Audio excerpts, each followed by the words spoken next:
Zonja dhe zotrinj, mirëmbrëma me Edvin Peqen, jemi në edicionin qendror informativ në News 24. Mirëmbrëma shikues të nderuar, së bashku me kolegen Isida Tufa do ju njohim fillimisht me zhvillimet kryesore të ditës së sotme. Përkeqësohet situata Covid në vend, sot janë shënuar 36 raste të reja me Covid-19, numri më i lartë gjatë gjithë pandemisë dhe Tirana mbetet vatra me më shumë të infektuar. Ministria e Shëndetësisë thotë se numrat u rritën për shkak të grumbullimeve masive të qytetarëve si edhe mos respektimit të distancimit fizik. OBSH deklaron se situata e Covid po vjen duke u përkeqësuar, ndërsa bën publike gjetjen e re sipas të cilës asimptomatikët nuk e transmetojnë virusin.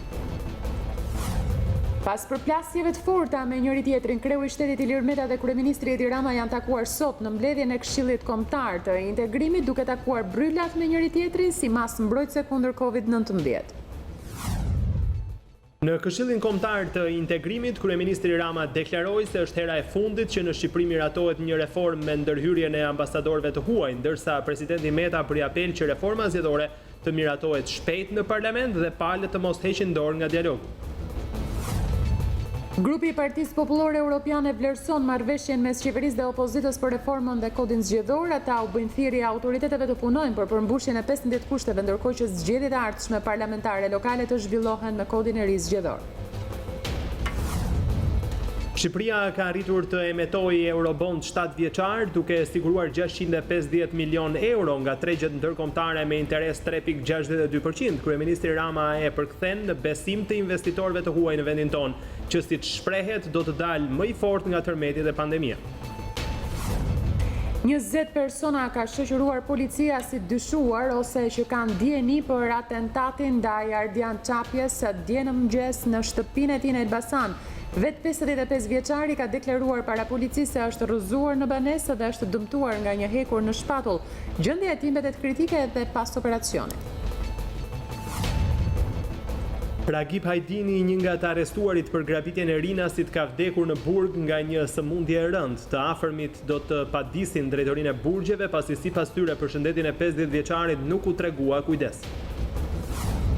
Abuzimi seksual me fëmijët në internet u bë edhe më shqetësues gjatë periudhës së izolimit, kur u rritën kërkesat për pornografi në internet. Komisioni Evropian do të paraqesë një paketë ligjore të vlefshme për gjithë vendet e Bashkimit Evropian, me të cilën synohet një strategji e gjerë për një luftë efektive. 1.25 milion dollar ka vendosur gjykata si garanci për lirimin me kusht të ish policit që akuzohet për vrasjen e afrikano-amerikanit George Floyd. Derek Chauvin përballet me akuza për vrasje të shkallës së dytë dhe rrezikon 40 vjet burg.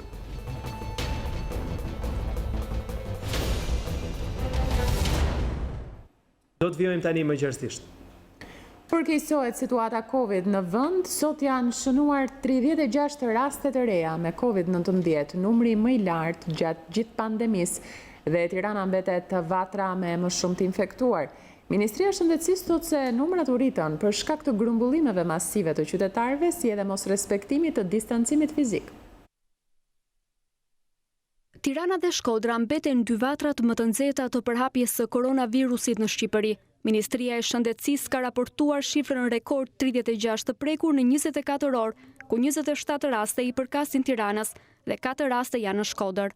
Kanë rezultuar, siç e thash më parë, 27 raste në Tiranë, 4 raste në Shkodër, 2 raste në Kamës, 1 rast në Durrës, 1 në Lushnjë dhe 1 në Lezhë. Të gjitha këto raste janë shfaqje e mos respektimit të shumë rregullave të distancimit fizik apo të përgjegjshmërisë personale apo dhe kolektive në lidhje me punëdhënësit apo punëmarrësit.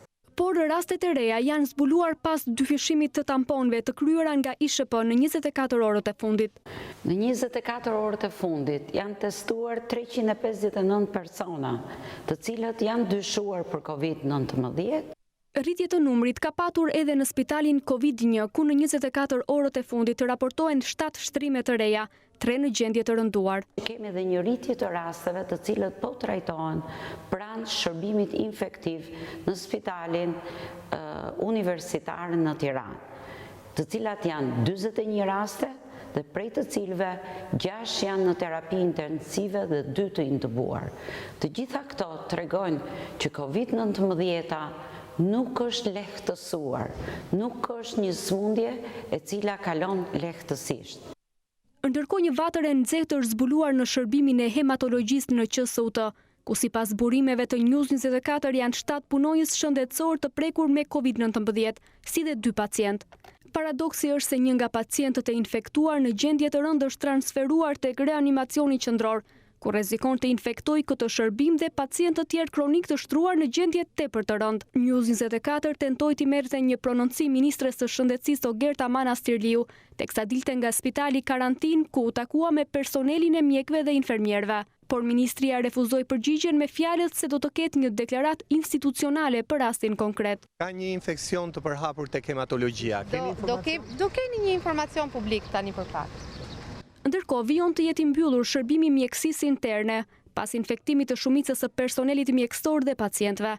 Burime për News24 thanë se shërbimi tek mjekësia interne mund të rinisë të mërkurën, me personel të huazuar nga shërbimet të tjera spitalore brenda QSUT-s.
Organizata botërore e shëndetësisë deklaron se situata e Covid po vjen duke u përkeqësuar, ndërsa bën publike gjetjen e re sipas të cilës asimptomatikët ka shumë pak gjasa ta transmetojnë virusin.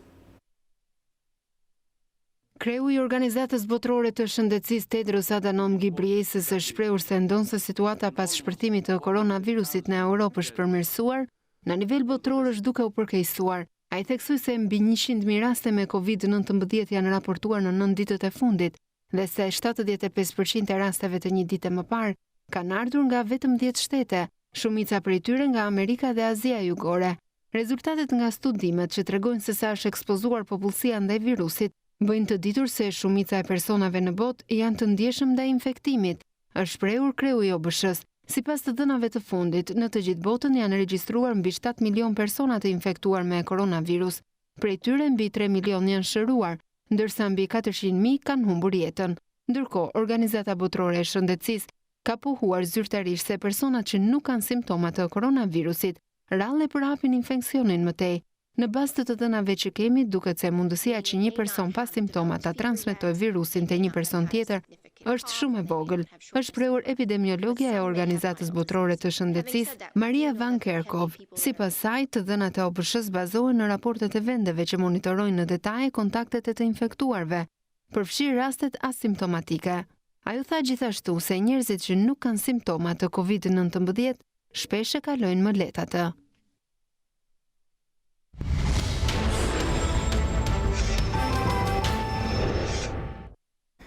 Në Këshillin Kombëtar të Integrimit, kryeministri Rama deklaroi se është hera e fundit që në Shqipëri miratohet një reformë me ndërhyrjen e ambasadorëve të huaj, ndërsa presidenti Meta bëri apel që reforma zgjedhore të miratohet shpejt në parlament dhe palë të mos heqin dorë nga dialogu. Jemi mësuar t'i shohim duke hedhur akuza ndaj njëri tjetrit në distancë, por takimi në Këshillin Kombëtar të Integrimit mes presidentit Ilir Meta dhe kryeministrit Edi Rama ishte si rallëherë i ngrohtë dhe i përzemërt. Politikanët ishin aq të relaksuar sa kjo përshëndetje me bryla e diktuar në kohë pandemie ka bërë të buzëqeshë edhe një si Gramoz Ruçi, i cili thuajse në çdo takim apo aktivitet shihet mjaft serioz.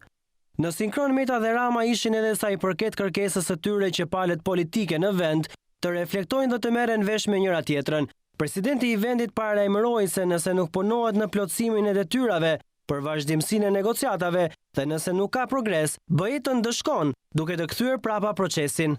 Jemi të gjithë të paralajmëruar nga metodologjia e re e Bashkimit Evropian, e cila thekson se aty ku përparimi nuk është i vërtet, do të ketë ndëshkim deri në kthim prapa të procesit të integrimit dhe arritjeve të deri tanishme. Dhe besoj se jemi ende në kohë për të reflektuar, duke nisur me heqjen dorë nga politika e vendosjes përpara faktit kryer, e cila e minon dialogun, bashkëpunimin dhe besimin ndërmjet palëve. Dialog nuk do të thotë vetëm të flasësh, por edhe të dëgjosh. Bashkëpunim nuk do të thotë vetëm të marrësh, por edhe të ofrosh. Në këtë kontekst, duhet të vlerësoj se marrëveshja që u dakordësua së fundmi në Këshillin Politik për Reformën Zgjedhore ishte një hap i rëndësishëm përpara. Kryeministri Edi Rama ishte edhe më jashpër në fjalën e tij, kur deklaroi se kjo marrëveshje mes palëve e ndërmjetësuar nga ndërkombëtarët nuk do të mbahet më, duke ju referuar dakordësisë që palët arritën për reformën zgjedhore, ku faktori ndërkombëtar luajti një rol kyç. Jemi ende të paaftë që të komunikojmë shqip me njëri tjetrin, shqip papërcys. Dhe faktikisht rasti i fundit më i fresti që u përshëndet në mënyrë të përsëritur edhe këtu dhe u përshëndetet çdo ditë. është flagrant. Jemi mbledhur në një ambasadë të gjithë përfaqësuesit e forcave më të mëdha politike të vendit, mbyllur atje me ditë me net për të lënë gjërat siç janë. Dhe pse duhej që ndërveprimi mes nesh dhe komunikimi mes nesh të zhvillohej në disa gjuhë, të kalonte tekstet kalonin në disa përkthime dhe përgjigjet të jepeshin me disa bedel. Unë një keq, po unë personalisht mendoj që kjo do të jetë fundit. Dhe fundit dhe miqtë tanë, partnerët tanë të paqmueshëm nuk duhet të ndjehen më në këtë pozitë, ashtu si kundër edhe besoj zgjedhësit tanë vetë populli shqiptar nuk ka pse të shofi në dyert e ambasadave, për arsye se palët dhe forcat politike nuk arrin dot të ndajnë çfarë është e ndarë dhe çfarë është e përbashkët. Për kryeparlamentarin Gramoz Ruçi, ky takim është ngjarja më e rëndësishme e vitit. Ai tha se kuvendi do të mbështesë procesin e përmbushjes së kushteve që drejtohet nga qeveria. Unë mendoj se çelja e negociatave është një fitore kombëtare. Ajo nuk ka një triumfues dhe fitues, por aksionerët e saj pa diskutim jemi të gjithë. Pavarësisht se jemi në qeveri apo në opozitë, pavarësisht se jemi në kuvend apo jashtë, pavarësisht se jemi deputet të ri apo të kahershëm, shtetarë, qytetarë, qeverisës apo të qeverisur, jemi në Shqipëri apo jemi në diasporë. Pra të gjithë, gjatë këtyre 30 vete, kemi kontribuar në mënyrën tonë për ta sjellë Shqipërinë para dyerve të Evropës. Numri 2 i Partisë Socialiste, Taulant Balla, gjatë mbledhjes tha se edhe Lulzim Basha duhet të ishte pjesë e kësaj tryeze, kur bëhet fjalë për integrimin e Shqipërisë. Do të kisha dashur shumë që edhe në tavolinën përballë të kishim edhe zotin Basha, të cilin e kemi ftuar dhe kemi shpresuar që do ta merrte këtë hap të rëndësishëm si një shprehje kuptim plot që kur vjen fjala për integrimin evropian jemi të gjithë bashkë. Ambasadori i BE-s në Tiranë, Luigi Soreka, deklaroi se strukturat e Bashkimit Evropian do të punojnë gjithmonë me Shqipërinë për të realizuar ëndrrën që vendi ynë të jetë pjesë e familjes së madhe europiane. Shqipëria të ruajë atë frym bashkëpunimi dhe të tregojë rezultate për të gjitha masat pra që duhen marrë në mënyrë të bashkërënduar dhe të plotë gjithëpërfshirëse. Plani i veprimit që prezantohet këtu sot tregon pikërisht këtë drejtim. Elementet e ndryshme të planit të veprimit kanë nivele të ndryshme që trajtojnë pra kushtet të ndryshme, por ama është thelbësore që ato të trajtojnë në formë paralele, pa humbur kohë dhe me të njëjtin vullnet politik. Në përfundim të takimit, presidenti Ilir Meta i është përgjigjur interesit të medias, lidhur me propozimin e bërë një ditë më parë nga kreu i grupit parlamentar të PS-s Tauland Balla për të mbajtur zgjedhjet e ardhshme parlamentare më 9 maj. Po të ishte për datën, dini që data do të ishte dje për mua në kuptimin e rëndësisë të legjitimitetit plot të gjitha institucioneve në vend. Po mbetet ende shumë punë përpara për të treguar përgjegjësi në këtë proces që po monitorohet në mënyrë mjaft ngushtë nga të gjitha vendet anëtare. Plani i qeverisë shqiptare për integrimin përcakton afatet kur duhet të plotësohen 15 kriteret deri në zhvillimin e konferencës të parë ndërqeveritare me Bashkimin Evropian. Lista përmban pika të nxehta të debatit politik në vend si miratimi i reformës zgjedhore, funksionimi i gjykatës kushtetuese, asaj të lartë si edhe lufta kundër krimit dhe korrupsionit. Deri në konferencën e parë ndërqeveritare që do të shënojë nisjen zyrtarisht negociatave për antarësim të Shqipërisë me Bashkimin Evropian, qeveria shqiptare do duhet të përmbush 15 kushte të rëndësishme. Bëhet fjalë për çka Bundestagu gjerman ka vendosur Tiranës zyrtare si detyrë shtëpie. Si pikë e parë është listuar miratimi i reformës zgjedhore deri në fund të korrikut të këtij viti, ndërkohë që deri në tetor duhet të miratohet ligji i posaçëm për financimin e partive politike. Funksionimi i gjykatës kushtetuese dhe asaj të lartë deri në muajin tetor, mungesat të cilave mban peng disa çështje të mprehta politike, renditen si pikat e dyta dhe të treta të prioriteteve që duhen plotësuar. Qeveria shqiptare dhe institucionet kushtetuese shqiptare duhet deri në tetor të këtij viti të finalizojnë ngritjen e strukturave kundër krimit të organizuar dhe antikorrupsionit, njohur ndryshe si SPAK. Ndërkohë që theksohet nevoja për vazhdimin e reformës në drejtësi, duke shënuar progres me proceset gjyqësore kundër gjyqtarëve dhe prokurorëve, të akuzuar për shkelje gjatë procesit të vettingut. E po ashtu Shqipëria para uljes në konferencën e parë ndërqeveritare duhet të forcojë luftën kundër korrupsionit dhe krimit të organizuar në bashkëpunim me vendet anëtare dhe nëpërmjet planit të veprimit për adresimin e krimit financiar. Institucionet ligjzbatuese shqiptare kanë për detyrë që të ulin numrin e azilkërkuesve, për të cilët ka pasur jo pak shqetësime nga qeveritë e Hollandës apo Francës. Në planin e integrimit, palët shqiptare ka për detyrë rishikimin e ligjit të medias, bazuar në rekomandimet e Komisionit të Venecias. Një nga rekomandimet është edhe track records, ose ndryshe inicimi dhe përfundimi proceseve gjyqësore të shkallës së parë, të zyrtarëve të lartë dhe politikanëve. Procesin e reformën e administratës publike, miratimi i akteve në ligjore të ligjit për pakecat kombëtare dhe në fund avancimi i procesit të regjistrimit të pronave janë kriteret që mbyllin planin e integrimit të qeverisë shqiptare. Plotësimi i këtyre 15 kritereve mbetet kyç për uljen përballë zyrtarëve të Bashkimit Evropian në negociatat për antarësim. Grupi i Partisë Popullore Europiane përkrah Shqipërinë në udhën e saj drejt Bashkimit Evropian dhe vlerëson marrëveshjen mes qeverisë dhe opozitës për reformën e kodit zgjedhor. Në një deklaratë në Parlamentin Evropian, PPE shprehet se kjo reformë duhet përfundojë me këtë frymë dhe të zbatohet në mirëbesim në zgjedhjet e ardhshme parlamentare dhe lokale që duhet të jenë të lira e të ndershme. Ne u bëjmë thirrje autoriteteve të punojnë për përmbushjen e 15 kushteve që duhet përmbush Shqipëria në mënyrë që të çelë negociatat. Ne insistojmë për anullimin e legjislacionit që rrezikon lirinë e shprehjes si edhe për procedimin penal kundër atyre që kanë blerë vota në zgjedhjet e shkuara, thuhet në deklaratën e grupit PPE në Parlamentin Evropian.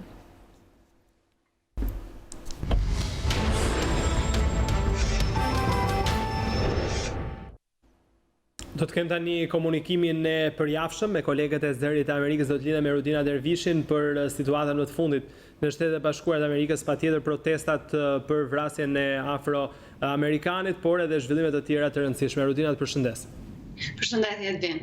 Atëherë Rudin, ndërsa afroamerikani George Floyd varroset sot në Houston të Teksasit, protestuesit në shumë qytete amerikane po bëjnë thirrje për heqjen e fondeve për policinë, duke thënë se ka ardhur koha që vendi të përballet me problemet në polici dhe të investojë më shumë në çështje si arsimi dhe strehimi. Si janë pozicionuar kandidatët presidencial për këtë çështje të debatit të nxehtë, duhet thënë, të ditëve të fundit aty në Shtetet e Bashkuara? Po, kërkesa e protestuesve në fakt është ndruar në një thirrje të madhe, por njëkohësisht edhe për një mjet sulmi që presidenti Trump do ta përdorë ndaj demokratëve, ndërsa përpiqet të portretizojë ata si të dobët ndaj krimit. Përkrahasit thonë se nuk bëhet fjalë në fakt për eliminimin e departamenteve të policisë ose heqjen e gjithë buxhetit të agjencive policore, por është koha që vendi të trajtojë problemet që kanë polici dhe të shpenzojë më shumë në fusha që i duhen në fakt komuniteteve. Presidenti Trump dhe fushata e tij elektorale e shohin shpalosjen e sloganit "Defund the Police", që do të thotë hiqni fondet e policisë, si një shkëndim mundësie për të shfaqur gjatë këtij momenti sprove politike, duhet themi. Përgjigjja e presidentit Trump ndaj protestave, siç e dim, është kritikuar gjërësisht, por tani mbështetësit e tij thonë se slogani i ri mund i bëjë votuesit të cilit mund të kenë qenë simpatizant të protestave, t'i largohen një ideje sipas tyre radikale. Presidenti Trump u shpreh se nuk do të ketë heqje të fondeve, nuk do të ketë shmontim të policisë, nuk do të ketë shpërndarje të policisë sonte ai. Edhe në presidenti Joe Biden, duhet themi se nuk e ka mbështetur heqjen e fondeve për policinë, por mbështet kurzimin e ndihmës federale për policinë bazuar në ndershmërinë sipas tij dhe në fakt nëse këta policia, domethënë, janë në gjendje të demonstrojë se mund të mbrojë komunitetin. Lidhjet e kaluara të zotit Biden me grupet e policisë mund të bëhen më shumë një sfidë për të, pasi disa sindikata policie rezistojnë ndryshimet dhe mbrojnë oficerët e akuzuar për racizëm. Është kjo një pikë delikate për fushatën e zotit Biden, duke qenë se ai ka qenë një nga hartuesit kryesor të ligjit policisë që është nënshkruar në vitin 94. Ndërkohë, sondazhet po tregojnë gjithnjë më shumë se amerikanët nuk e miratojnë punën e presidentit Donald Trump dhe se mbështetja për të për një mandat tjetër 4 vjeçar në Shtëpinë e Bardhë po bie kundrejt ish nën presidentit Joe Biden. Si po përgjigjet presidenti ndaj shifrave në rënje?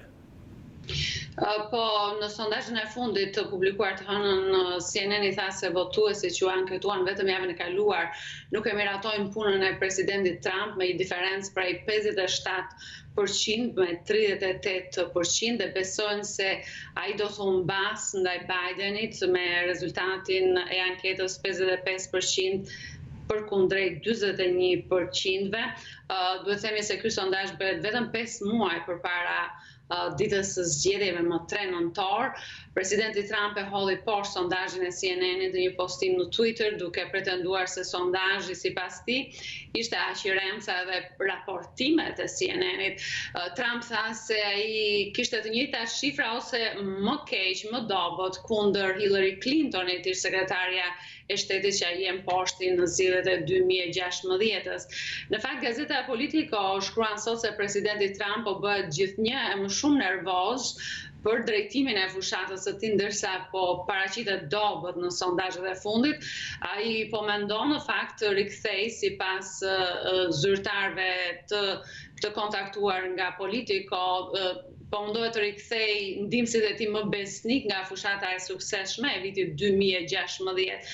Vlerësimi i ulët i miratimit për punën e presidentit Trump vjen ndërsa votuesit amerikan po peshojnë trajtimin që i ka bërë administrata Trump pandemisë dhe protestave mbar kombëtare të 2 javëve të fundit. Rrjeti i lajmeve CNN tha se vlerësimi i miratimit për 38% për presidentin Trump është i ngjashëm me atë të 2 ish presidentëve, Jimmy Carter në vitin 80 dhe George Bush në 92-shin, kur të dy këta president pra nuk arritën të rizgjedheshin për një mandat të dytë. Rutina, unë të falenderoj, megjithatë gjithçka mbetet për t'u parë. Kujtojmë këtu zhvillimet e 4 viteve më parë, kur në sondazhe gjithnjë presidenti aktual Trump, atëre kandidat ishte mbrapa zonjës Clinton dhe pastaj erdhi përmbysja deri diku e madhe e papritur që të gjithë pra nuk e prisnin dhe presidenti Trump fitoi. Shumë e vërtet. Mbetet për të parë. Megjithatë, doja të thoya që sondazhi i CNN-it shikon faktorin e kësaj marrëdhënie veracore në Shtetet e Bashkuara si një faktor shumë të rëndësishëm që radhitet baraz me ekonominë edhe kujdesin shëndetësor si një çështje shumë e rëndësishme gjatë fushatës, kështu që do të ketë një ndikim mjaft të madh në fushatat e të dyja palëve. Të falenderoj Rutina për informacionet që përsolle për shikuesit tanë. Faleminderit juve.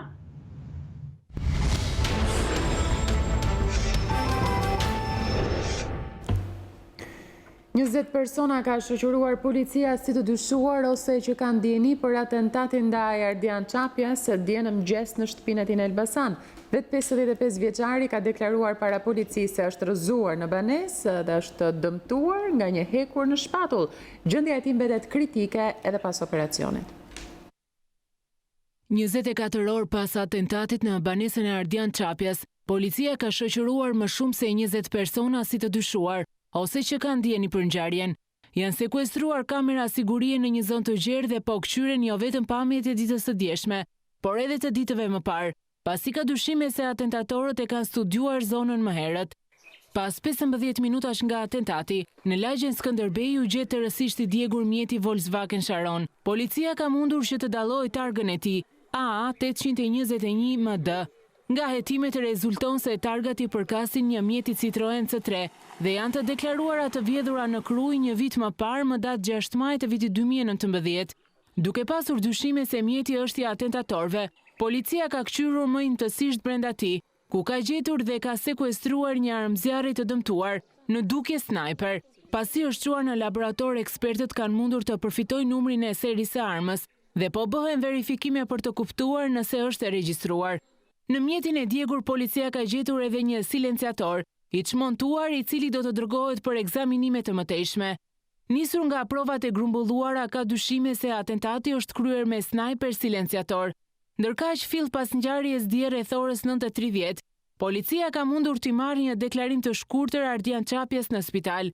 Në momentet e para i ka qenë i vetëdijshëm dhe ka thënë: "Jam rrëzuar në banesë, në shpatull më ka hyrë një hekur në momentin që jam rrëzuar. Nuk jam plagosur me armë, s'më vret njeri në shtëpinë time." Nga ana tjetër, News24 ka mësuar se ishin mjekët e spitalit ata që njoftuan policin, se në spital kishte mbërritur i plagosur në shpatull Ardian Çapja, gjendja e të cilit pas operacionit mbetet kritike.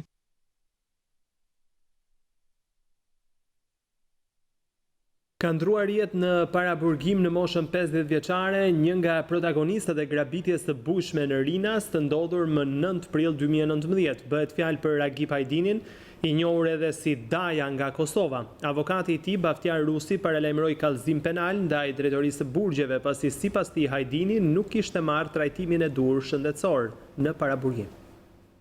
I arrestuari i 6 për grabitjen e 9 prillit 2019 në pistën e aeroportit të Rinasit, Ragip Hajdini, njohur me pseudonimin Daja nga Kosova, u nda nga jeta këtë të marrë duke humbur betejën me një sëmundje të rëndë, e cila ju shfaq gjatë kohës kur ishte në paraburgim. Prej disa ditësh, 50 vjeçari ndodhi në spitalin e traumës në Tiranë, ku ishte nënshtruar edhe një ndërhyrje kirurgjikale për heqjen e masës tumorale në stomak, por kjo rezultoi fatale për jetën e tij. Për shkak të masës së sigurisë që ishte dhënë ndaj tij, Hajdini i kaloi ditët e fundit pa praninë e familjarëve. Avokati i tij, Baftiar Rusi, thotë se ai nuk është trajtuar si duhet nga ana shëndetësore dhe institucionet e paraburgimit e kanë neglizhuar gjendjen e tij. Ai paralajmëroi një kallëzim penal ndaj drejtorit të përgjithshëm të burgjeve, Agim Ismaili, dhe drejtorit të 302-shit për mungesën e kujdesit ndaj shëndetit të paraburgosurit. Këtu ka pas një neglizhencë të theksuar dhe jashtë çdo lloj norme njerëzore nga institucioni i trajtimit të burgosëve, si 302-shi ku ishte pra i mbrojtur nga unë Ragip Hajdini, po kështu dhe nga drejtoria e përgjithshme e burgjeve.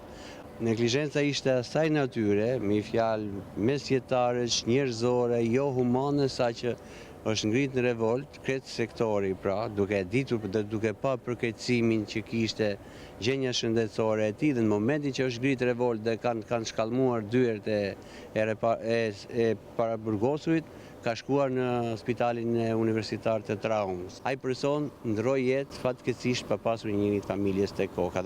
Ragip Hajdini u arrestua më 26 prill të një viti më parë te shkëmbi i Kavajës, si i dyshuar për supergrabitjen e 4.6 milion eurove të bankave të nivelit të dytë në barkun e avionit në Rinas. Emri i dajës nga Kosova u zbulua nga dëshmia e të pandehurit, Alkon Bengasi, i cili po ashtu u arrestua për këtë ngjarje. Në kërkim si të përfshirë për grabitjen e parave në pistën e Rinasit, vijojnë ende Telo Çela dhe Alex Pepa.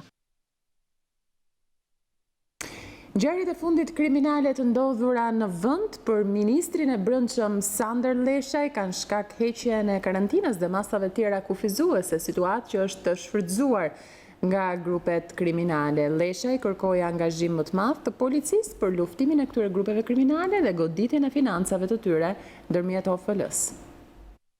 Ministri i brendshëm Sander Leshaj ka mbledhur këtë të marrë drejtuesit qendror dhe vendor të policisë dhe ata të kufirit dhe migracionit.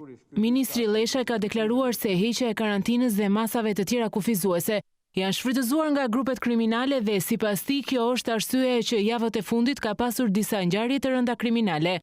Që hapja, shtimi i intensitetit të lëvizjes do të shtojë edhe mundësitë ose hapësirat e grupeve kriminale për të goditur. Edhe rastet e ditëve të fundit, disa raste, tregojnë që krimi tenton të shfrytëzojë çdo hapësirë të mundshme për të goditur dhe këtu kërkohet të shtohen përpjekjet për të parandaluar, për të ngushtuar hapësirat e veprimit të lirë të krimit. Mëtej Leshaj u ndal edhe tek operacioni Forca e Ligjit, për të cilin tha se e ka ulur ritmin për shkak të pandemisë, por shtoi se do të rikthehet për të goditur krimin.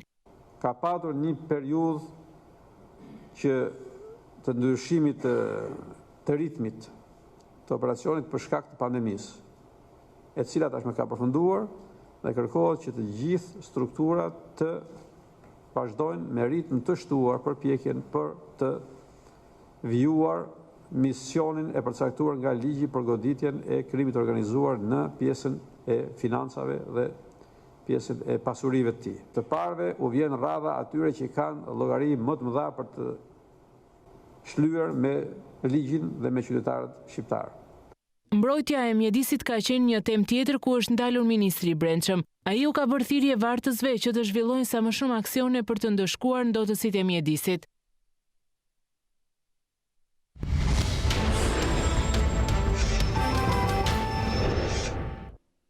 News24 mëson se Shqipëria ka arritur të emetojë eurobond 7 vjeçar duke siguruar 650 milion euro nga tregjet ndërkombëtare. Burime për News24 bëjnë të ditur se interesi për këtë eurobond është 3.62%.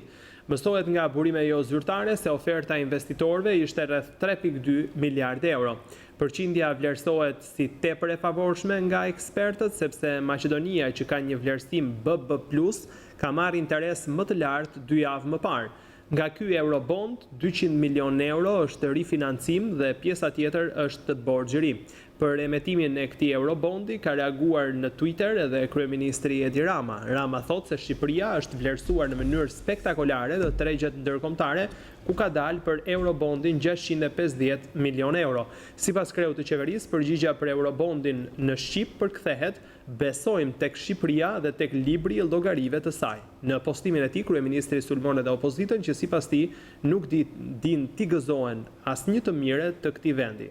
Analistët e shifrave që nuk i kuptojnë dhe opozitarët e aritmetikës që nuk e zotërojnë, le ta shohin rezultatin e sapo arritur të Shqipërisë në tregjet e kapitaleve, ku përgjigja për eurobondin në Shqip përkthehet: besojmë tek Shqipëria dhe tek libri i llogarive të saj. Me që këta nuk din t'i gëzohen asnjë të mire të këtij vendi dhe me që unë nuk i konsideroj shpulla për ta sukseset e Shqipërisë, u them se doni s'doni ju, edhe tregjet e thanë sot se ky vend që s'u thye nga tërmeti e s'u gjunjëzua nga Covidi, do dalë më i fortë nga të dyja. Ah po, se mos harroj, me që është në mod krahasimi me vendet përreth, le t'i marrin e le t'i krahasojnë tani përgjigjet e tregjeve për secilin prej vendeve që së fundi kanë dalë për eurobondin në kërkim të financimit të ekonomive post-Covid. E di, të fundit dalim prap, 7x7 baraz 42 përfundon reagimin e tij kryeministri Edi Rama.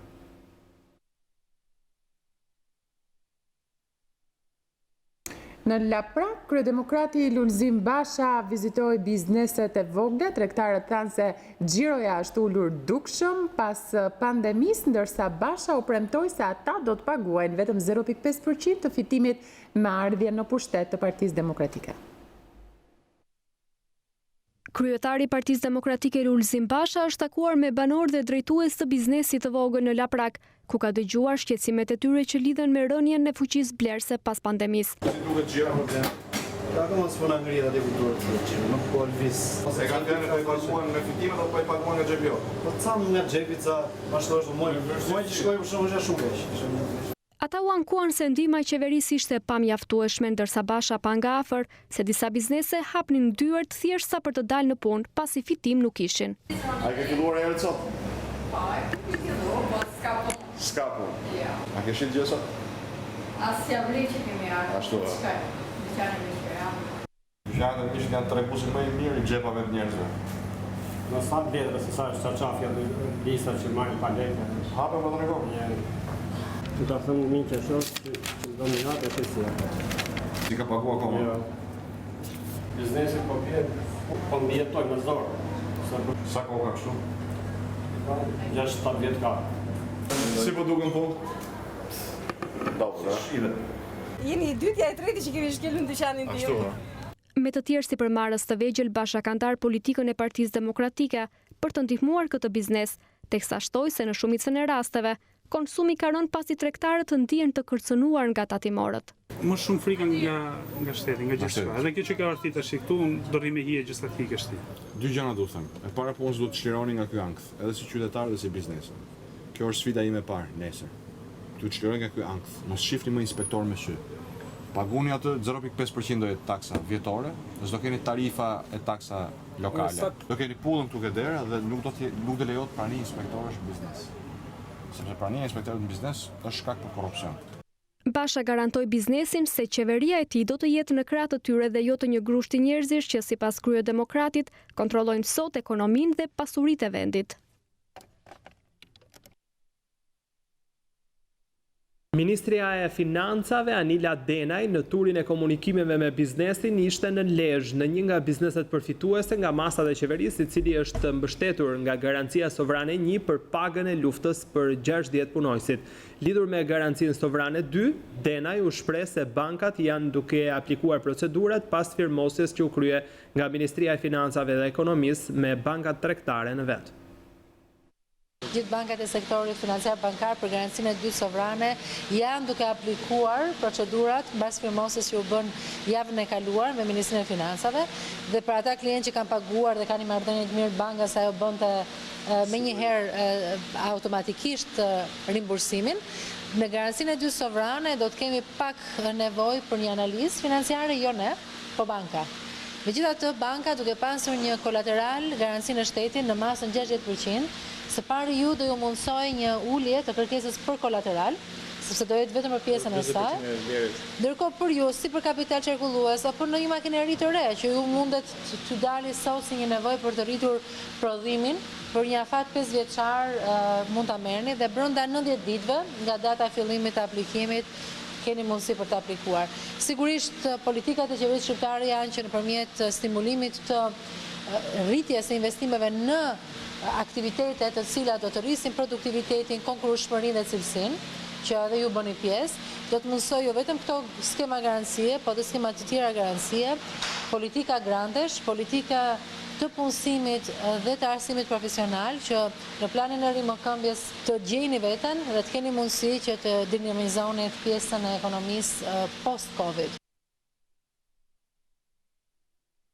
Dhoma e Tregtisë dhe Industrisë Tirani bën thirrje e qeverisë që të mbështesë sa më shumë produktet shqiptare në këtë kohë të pandemisë, duke hartuar një strategji të qartë për të promovuar produktet shqiptare nga 10 deri në 14 qershor. Në sheshin Skënderbej do të organizohet panajiri shpresë dhe besim për biznesin shqiptar. Prodhimi vendas dhe produktet made in Albania operojnë në një mjedis sfidues ku duhet të përballen me konkurrencën që u vjen nga rajoni. Për të mbështetur prodhimet shqiptare në këtë kohë të pandemisë, 50 kompani vendase, kryesisht nga sektori ushqimeve dhe pijeve, do të marrin pjesë në panajrin që dhoma e tregtisë dhe industrisë do të organizojnë në sheshin Skënderbej nga datat 10 deri më 14 qershor. Kreu i dhomës së tregtisë dhe industrisë Nikolin Njaka thotë se qeveria duhet të ketë një mbështetje më të madhe për prodhimet shqiptare, duke krijuar një strategji të qartë. Që ka ardhur koha që të ketë një strategji të qartë për rolin e prodhuesit shqiptar. Pra ne duhet të shohim se kush janë potencialet reale për të performuar dhe avantazhet krahasuese të prodhimeve shqiptare në mënyrë që të fokusohemi tek statusi i prodhuesit shqiptar dhe të hartojmë një strategji për të suportuar prodhimin dhe eksportin shqiptar.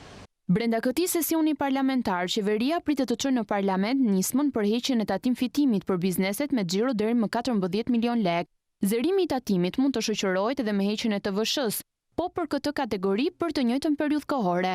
Bizneset e mbështesin këtë nismë duke cilësuar një frymarrje që do t'i jepet biznesit të vogël. Në rastin kur kemi përjashtim nga ose heqje të këtyre tarifave, do të thotë që është një frymarrje dhe që krijon mundësi ekonomike që kjo shtresë e caktuar e sipërmarrjes private të kthehet edhe në një ndër konsumatorët më të qëndrueshëm për ekonominë reale. Unë uroj që pandemia të ketë edhe efektet pozitive, se jo çdo keq vjen për keq, por që sipërmarrja private do ketë konsekuenca, kjo është e padiskutueshme.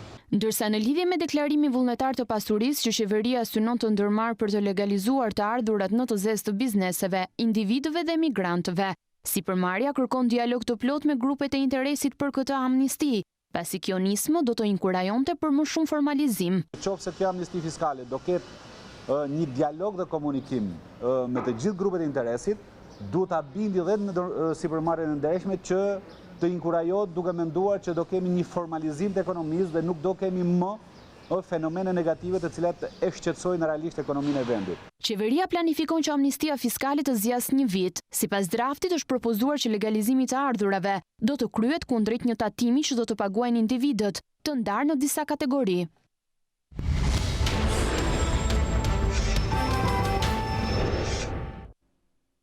Mandati i kryetarit të Bashkisë të Matit, Agron Malaj, është në duart e Komisionit Qendror të Zgjedhjeve pasi prokuroria e përgjithshme në përfundim të hetimeve konstatoi se ai është dënuar me 10 muaj burg për armbajtje pa leje në vitin 1999. Verifikimi nisi pas denoncimit të Partisë Demokratike. Fati i kryebashkiakut të Matit, Agron Malaj, është në duart e Komisionit Qendror të Zgjedhjeve. Prokuroria e përgjithshme përfundoi procesin e verifikimit që u inicia nga Partia Demokratike dhe informoi këtë të martë për rezultatin Komisionin Qendror të Zgjedhjeve. Në dokumentin që disponon News24 rezulton se Agron Malaj është cilësuar fajtor në vitin 1999 për veprën penale të mbajtjes pa leje të armëve luftarake dhe dënuar me 10 muaj burgim, ndërsa është pushuar akuza e plagosjes së lehtë me dashje. Bëhet fjalë për një ngjarje të ndodhur në qytetin e Burrelit 21 vite më parë, ku në mjedisin ku ushtronte aktivitetin e tij një berber, Agron Malaj është takuar me një person tjetër dhe ata kanë shkëmbyer replika dhe shprehur pakënaqësi për mosshlyerjen e një dëmi, lidhur me një motocikletë të dëmtuar, situatë e cila ka perceptuar në grindje, çka ka bërë që Malaj të nxjerrë pistoletën dhe të qëllojë në drejtim të personit me të cilin kishte konfliktin. Në dokumentin e prokurorisë pasqyrohet fakti se ndaj Malajt ka pasur një hetim në vitin 2011 për ngjarjet e 21 janarit ku në bulevard mbetën të vrarë 4 persona, por më pas çështja ndaj tij është pushuar. Aso kohë Agron Malaj ishte gardist në Gardën e Republikës dhe ndodhej i pozicionuar në ambientet e jashtme të kryeministrisë, por rezultoi se me armën e tij nuk ishte qelluar, e për këtë shkak u përball pa problem me drejtësinë. Për rastin e tij, prokuroria arsyeton më tej se nuk ishte e nevojshme kërkimi i të dhënave jashtë vendit.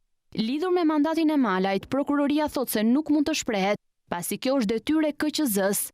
Sa i takon faktit nëse vepra penale për të cilin subjekti deklaruar duhet të përfshihet ose jo në kufizimet e parashikuara në ligjin e dekriminalizimit, referuar frymës së ligjit dhe vendimit të kuvendit, është detyrë e institucioneve përgjegjëse, në rastin konkret Komisionit Qendror të Zgjedhjeve, për të disponuar me vendim, thuhet në dokument. Burime pranë KQZ-s tan për News24 se çështja pritet të shqyrtohet brenda afatit ligjor. Partia Demokratike ndërkohë i bëri thirrje institucionit të KQZ-s t'i heq mandatin Agron Malajt pasi sipas saj për faktin se dënimi për armbajtje pa leje e fut atë në rrethin e zyrtarëve që u ndalohet përjetësisht kandidimi apo zgjedhje në funksione publike. Punojësit e rafinerisë naftës në Ballsh kanë protestuar këtë të martë përpara uzinës dhe më pas para prefekturës Fierit me të vetme kërkesë rifillimin e punës. Ata thonë se pagën e luftës e kanë marrë, por duhet të dinë se çdo të bëhet në të ardhmen e uzinës, pasi prej muajsh janë të papunë. Naftëtarët e rafinerisë së Ballshit u mblodhen këtë të martë në shenjë proteste, një pjesë përpara prefekturës së Fierit ndërsa një pjesë përpara uzinës, me të vetme kërkesë për rifillimin e punës. Ata shprehen se deri më sot nuk kanë marrë asnjë përgjigje se çfarë do të bëhet me rafinerinë e naftës në Ballsh dhe prej disa muajsh janë të papunë. Ne jemi mbledhur përsëri sot për kërkuar rifillimin e uzinës Ballshit. Tu ulen palët me kryetarin e sindikatës së rafinerisë, me anëtarët e tjerë, të japin zgjidhje që ne si stafi i rafinerisë tu në Ballsh presim një orë më parë për të ardhur operatori. Pasandaj gjërat janë tavolinë, të flasim. Duke qenë në shumë pagat prapambetura, duke qenë për një periudhë të gjatë kohore në rrugë, punëtorët janë dhe të pasiguruar për 6 muaj, kështu që jemi në një dilemë të madhe, ndaj kemi kërkuar sot që të jepet zgjidhje një orë më parë, të vinë të ulen dhe me ne në tavolinë, se rafineria jo nuk është vetëm hekura, 50% e vënies në punë është e fuqisë punëtore. Punojësit kanë deklaruar se kanë përfituar pagën e luftës, por nuk din të ardhmen e uzinës dhe vimësinë e punës së tyre. Kreu i Bashkisë të Poliçanit, Adriatik Zotkaj, pretendon se Ministria e Mbrojtjes do të shes astetet e kombinatit mekanik për të likuiduar një borxh që ka vlerën $1.5 milion. Teksa thot se kombinati ka të gjitha mundësitë për vjueshmërinë e punës, Zotkaj paralajmëron se nuk do e lejoj zbatimin e planit, por Ministria e Mbrojtjes përgjigjet se ajo është i vetmi aksioner i ndërmarrjes që operon me vetë financim, ndaj dhe nuk përgjigjet për detyrimet ndaj të tretëve dhe ka të ndaluar të financojë humbjet e saj. Kombinati mekanik i Poliçanit është bërë shkak për përplasje mes Bashkisë së Qytetit dhe Ministrisë së Mbrojtjes. Kreu i Bashkisë së këtij qyteti Adriatik Zotkaj thotë se Ministria e Mbrojtjes ka ngritur një grup pune për të shitur çdo aset që ka kombinati për të likuiduar një borxh që ka vlerën e $1.5 milion në një kohë që ndërmarrja ka të gjitha mundësitë për vjueshmërinë e punës. Të gjithë mundësitë për vënien punë të kombinatit janë, sepse kanë infrastrukturën, kanë kapacitetin njerëzore, kanë dhe makineritë. Më së fundi, nga ana e Ministrisë së Mbrojtjes është ngritur një grup pune për të shitur çdo aset dhe çdo makineri që ka ky kombinat për të likuiduar gjasë me një borxh që ka vlerën $1.5 milion. Dhe këto makineri që bëjnë 20 milion euro dhe 20 milion euro dhe më shumë se 20 milion euro bëjnë ato lëndë parë që thonë 40 milion euro dhe këtu duke marrë këto asete dhe këtë pasuri të këto kombinatit, këtu është fundi i historisë të këtij qyteti. Zotkaj thotë se nuk do të lejojë që të realizohet projekti. As punojësit, as ish punojësit, as qytetarët e Poliçanit nuk do ta lejojnë që të realizohet një projekt i tillë pavarësisht se ka kompetencë të plot Ministria e Mbrojtjes. Këto janë pasuri e këtij qyteti dhe do të ngelen në këtë qytet. Askush mos guxojë ta provojë që të prek pasurinë e Poliçanit. Në një reagim, Ministria e Mbrojtjes si aksioneri i vetëm i kompanisë bën me dije se sipas ligjit, ndërmarrja shtetërore që vetë administrohet operon me vetë financim, ndaj dhe nuk përgjigjet për detyrimet e kombinatit ndaj të tretëve dhe ligjërisht e ka të ndaluar të financojë humbjet e saj. Po ashtu në bazë të ligjit për ndërmarrjes shtetërore, Ministria e Mbrojtjes thotë se nuk përfshihet në administrimin e përditshëm të ndërmarrjes, pasi kjo kompetencë takon vetë organeve drejtuese të kombinatit. E njëjta gjë qëndron edhe për marrëdhëniet e punës të punonjësve, të cilët punësohen nga vetë organe drejtuese të saj, sipas kushteve dhe kritereve të përcaktuara nga vetë ndërmarrja. Ministria thotë se Bashkia e Poliçanit nuk ka asnjë kompetencë në raport me kombinatin mekanik, por pushteti vendor mund të ndërhyjë në çështjen e lehtësimit të taksave vendore apo në afrimin e investimeve të mundshme, ndërsa nga ana e saj nuk ka asnjë propozim për investime. Gjithashtu, Ministria thekson se mbetet e angazhuar maksimalisht për ofrimin e projekteve që do të rivitalizojnë punën në kombinat. Shoqata e transportit në Shqipëri ka shtuar kërkesat në drejtim të qeverisë shqiptare në një letër drejtuar qeverisë. Shoqata kërkon plotësimin e 4 kërkesave që nga heqja e akcizës të VSH-s, si edhe rimbursim për reduktim të kapacitetit dhe kategorive që udhtojnë falas. Operatorët e transportit publik në të gjithë vendin thonë se nëse këto kërkesa nuk do të plotësohen, puna nuk do të rifillojë. Për këtë arsye ata kanë njoftuar se nesër do të zhvillojnë një protestë për plotësimin e kërkesave të tyre. Qeveria vendosi që transporti publik të rinisë punën në 15 qershor në 70% të kapacitetit të lejuar dhe protokoll sigurie të miratuar nga Instituti i Shëndetit Publik.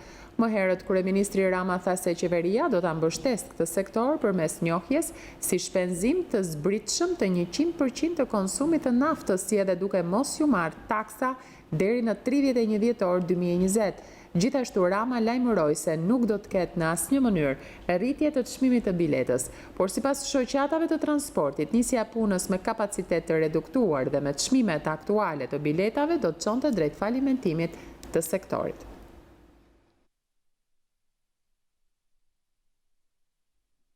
Tre kompanitë e telekomunikacionit Alp Telekom, Telekom Albania dhe Vodafone kanë dhuruar për sistemin shëndetësor pajisje respiratore me vlerë prej 30.000 eurosh. Zëvendës Ministria e Shëndetësisë Mira Rakaçolli ka falenderuar kompanitë për dhuratën bujare dhe shumë të domosdoshme në këtë periudhë pandemie.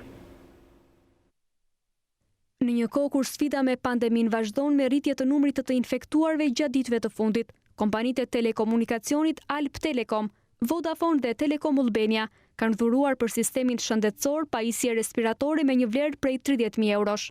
Këto pajisje janë të nevojshme për situata të problemeve me respirimin përpara terapisë intensive. E pranishme në ceremoninë për dorëzimin e këtyre pajisjeve ishte zëvendës Ministria e Shëndetësisë dhe Mbrojtjes Sociale Mira Rakaçolli, e cila vlerësoi kontributin e dhënë nga sektori privat, konkretisht nga tregu i telekomunikacionit në këto ditë të pazakonta për shëndetësi në Shqipëri. Sot jemi në këtë kuadër të solidaritetit, mendoj që është një dhuratë e cila i shpërfet shumë mirë sistemit tonë shëndetësor. I falenderoj gjithësisht në emër të gjithë Ministrisë së Shëndetësisë, të gjithë personelit mjekësor, duke i uruar që të ketë sa më pak njerëz të ketë nevojë për të përdorur këto aparate. Faleminderit për gjithë solidaritetin. Rakaçolli shtoi se gjetja e këtyre aparateve nuk ka qenë lehtë në këtë kohë kur e gjithë bota u prek nga pandemia. Përfaqësues të operatorëve celular thanë se vendosën të solidarizohen duke treguar përgjegjësinë si kompani private për të kontribuar në këto kohë të vështira të pandemisë së COVID-19. Këto pajisje do t'i shërbejnë sistemit shëndetësor publik në ndihmë të pacientëve me sëmundje të tjera respiratore edhe pas kapërcimit të situatës së pandemisë.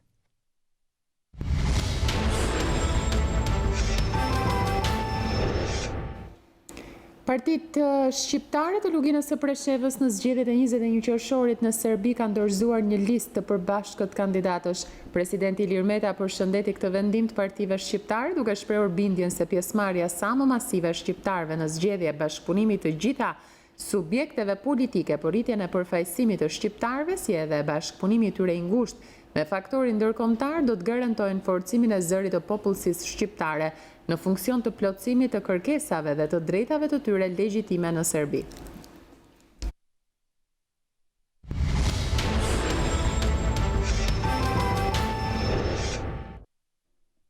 Abuzimi seksual me fëmijët në internet u bë edhe më shqetësues gjatë periudhës së izolimit, kur u rritën kërkesat për pornografi në internet. Komisioni Evropian do të paraqesë një paketë ligjore të vlefshme për gjithë vendet e Bashkimit Evropian, me të cilën synohet një strategji e gjerë për një luftë efektive. Në kohën e koronës janë shtuar në internet kërkesat e pornografisë me fëmijë. Komisioni Evropian së shpejti do të paraqesë një paketë vlefshme për të gjithë Bashkimin Evropian për luftën kundër abuzimit seksual ndaj fëmijëve. Këtë e bëri të ditur Eurokomisionerja për çështjet e brendshme Ylva Johansson për gazetën gjermane Welt. Me këtë planifikohet një strategji e gjerë për një luftë efektive kundër abuzimit dhe shfrytëzimit seksual të fëmijëve, tha komisionerja suedeze. Sipas Johansson, planet parashikojnë një sëri iniciativash dhe masash ligjore, të cilët i përgjigjen kërkesave nga Parlamenti Evropian dhe shtetet anëtare për më shumë ndjekje penale dhe parandalim. Johansson paralajmëron se nuk mund të mbështetemi vetëm tek strategjitë e parandalimit, ndaj ligjet tona duhet të veprojnë kur ato shkelen dhe duhet të tregojnë se vlerat tona vlen si në internet ashtu edhe në jetën reale. Sipas saj, interneti është një faktor vendimtar për fat të keq për kërkimet që bëjnë kriminalët për viktima të reja.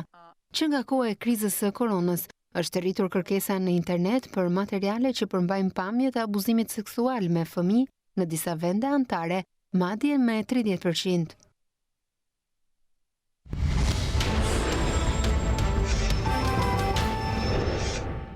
Miratimi i planit të menaxhimit të integruar të Butrintit tashmë i hap rrugë menaxhimit të sitit të mbrojtur nga UNESCO nga një fondacion. Drejtori i Institutit të Arkeologjisë flet për një kontratë bashkëpunimi dhe për një bërtham shkencore në parkun më të rëndësishëm të vendit. Gjatë izolimit të madh të pandemisë, Këshilli Kombëtar i Trashëgimisë Kulturore në varësi të Ministrisë së Kulturës ka miratuar planin e shumë debatuar të menaxhimit të integruar të Butrintit, duke ja besuar sitin e njohur nga UNESCO Fondit Shqiptaro-Amerikan për Zhvillim. Drejtori i Institutit të Arkeologjisë Luan Përzhita, një nga anëtarët e Këshillit, flet për detajet. Në lidhje me planin e menaxhimit të Butrintit, në një takim që kemi patur, kemi rënë dakord që Instituti i Arkeologjisë, pozicionet e tij që kishte në lidhje me menaxhimin që do t'i bëhet i parti, të jetë një partner i rëndësishëm. Për këtë do të sigurohet një kontratë ndërmjet institucioneve, ku Ministria e Kulturës është edhe institucioni kryesor i menaxhimit të këtij parku. Nëpërmjet kësaj kontrate ne pastaj do të realizojmë kërkimin arkeologjik, asetet arkeologjike që kemi dhe gjithçdo aktivitet tjetër që lidhet me parkun. I pyetur nëse do jetë sërish instituti ai që merr vendimet për gërmimet, Përzhita përgjigjet. Po, do të ndodhë siç po ndodhet edhe sot. Natyrisht ne kemi një bashkëpunim edhe me Ministrinë e Kulturës, është Këshilli Kombëtar i Trashëgimisë Kulturore, i cili tashmë e bën edhe rakordimin dhe koordinimin e çdo projekti, qoftë arkeologjik apo monumenteve. Kjo gjë do të vazhdojë sepse do të ngrihet një bërtham shkencore brenda parkut Butrinti, i cili do të menaxhohet, besoj unë, edhe nga Instituti Arkeologjik. Debatet të ashpra kanë shoqëruar hartimin e këtij plani gjatë vjeshtës së vitit të kaluar. Specialistët trashëgimisë kanë dalë kundër, duke i quajtur koncesion, ndërsa Ministria ka folur për plane biznesi, duke siguruar se në krye të fondacionit është ministri i linjës. Amfiteatri Durrësit do t'i nënshtrohet një restaurimi të plot, i cili synon ta kthejë atë në një atraksion turistik për vizitorët vendas dhe të huaj. Këtë të martë, Ministra e Kulturës Elva Margariti nënshkroi një memorandum bashkëpunimi me Fondacionin Shqiptaro-Amerikan të Zhvillimit dhe Bashkinë Durrës për restaurimin e zonës historike të qytetit. Zona historike e Durrësit do të jetë së shpejti një atraksion turistik për turistët vendas dhe të huaj të qytetit bregdetar. Këtë të martë, Ministri e Kulturës Elva Margariti nënshkroi një memorandum bashkëpunimi me Fondacionin Shqiptaro-Amerikan të Zhvillimit dhe Bashkinë Durrës për restaurimin e zonës historike. Ka qenë një nga kërkesat e mia të para kur jam afruar pra Ministrisë së Kulturës, për të parë se çfarë hapash ishin ndërmarrë në ministri, për të krijuar një vizion të ri për Durrësin nëpërmjet amfiteatrit si zemra kryesore që duhet pulsoj dhe që duhet të thras gjithmonë më tepër një atraksion turistik, por jo vetëm turist. Në këndvështrimin tonë, patjetër që amfiteatri është krenaria e vetë qytetarëve të Durrësit dhe duhet i rikthehet qytetit të Durrësit ashtu siç ka lindur, për të njëjtat funksione që ka lindur, për të mbledhur komunitetin. Përfaqësuesi i Fondacionit Shqiptaro-Amerikan për Zhvillim, Martin Mata, tha se ky amfiteatër është koloseu i Shqipërisë dhe do të ndihmojë për të sjellë diçka të re për këtë amfiteatër.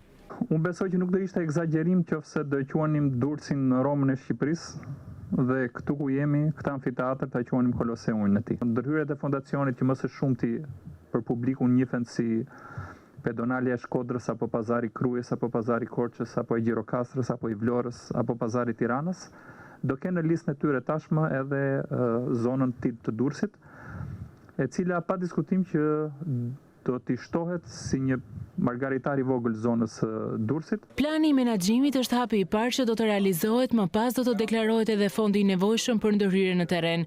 Tashmë puna do të përqendrohet te kërkimi shkencor, konservimi dhe restaurimi i objekteve me vlera të trashëgimisë kulturore.